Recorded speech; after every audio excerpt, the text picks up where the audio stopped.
L'argent de la FIFA arrive, de la CAF arrive, que l'État verse l'argent et il se partage cet argent. Le plus gros problème, c'est d'expliquer aux gens parce que vous perdez beaucoup trop d'énergie dans des petits combats.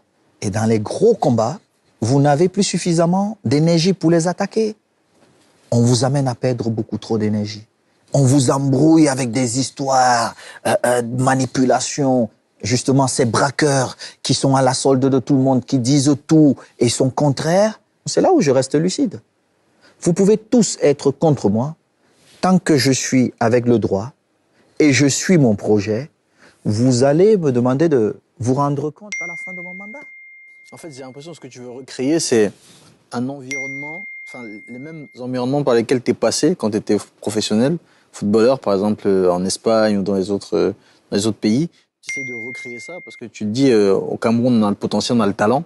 En Afrique, on a le talent. Cédric, je vais vous expliquer quelque chose qui passe même inaperçu, les gens ne comprennent même pas. Le premier transfert entre un pays africain et l'Europe, il est plus ou moins combien? Quand on a trop payé, on a payé $1 million. Quand on a trop payé, le même joueur, 6 mois plus tard, on le vend à 30 millions de pounds. L'Afrique perd beaucoup d'argent. Quand je dis l'Afrique perd, les clubs perdent beaucoup d'argent. En fait, les gens n'ont pas le mindset de faire du business. En fait, c'est purement de business. Moi, mon job est de m'assurer que ceux qui viennent à l'équipe nationale sont les meilleurs. Mais les meilleurs, ça dépend de qui? Ça dépend du sélectionneur. Moi, à la fin, ce que je veux, c'est qu'il y ait un résultat. J'organise un match la dernière fois, on met 39 000 tickets en vente. Et je dis, personne n'entre s'il n'a pas acheté son ticket. Et on dit, oh, il est trop sévère, lui, cela. Mais comment je fais pour financer le football? Ce sont des petites choses. Et des gens prennent de l'argent, ils donnent à quelques influenceurs pour t'insulter, pour dire des mensonges. Et c'est là où, soit tu t'arrêtes, tu écoutes ce qu'ils disent et tu perds beaucoup de temps, beaucoup plus de temps, et tu n'avances pas. Mais moi, je dois avancer parce que je sais où je vais. Certains même, ils soupçonnent.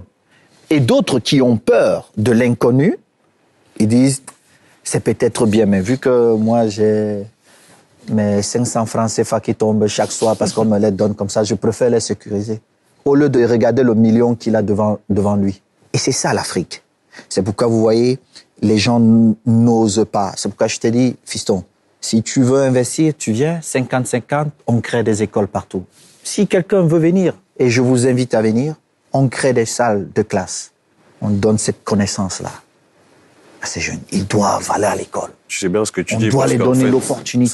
Ça montre tout simplement que l'objectif principal que tu as, c'est de transmettre. C'est de transmettre et de faire en sorte que l'Afrique évolue. Mais l'Afrique doit évoluer. Mais ça, c'est un travail d'équipe. Seul, tu peux pas y arriver à ça. Non, mais le continent, il est vaste. Même avec 2 personnes, tu arrives. Moi, j'ai pas d'heure. Hein. J'appelle mon secrétaire à 4 heures du matin. Je lui dis, écoute, hey, monsieur, tu ne m'as pas envoyé tel papier. Qu'est-ce qui se passe? Explique-moi. Président, je dors. Je dis, mais moi, je dors pas. Pourquoi? On doit travailler tout le temps. Et il faut... En Afrique, les gens dorment beaucoup trop. Je dirais même, ils ont peur de ce qui est bien pour eux.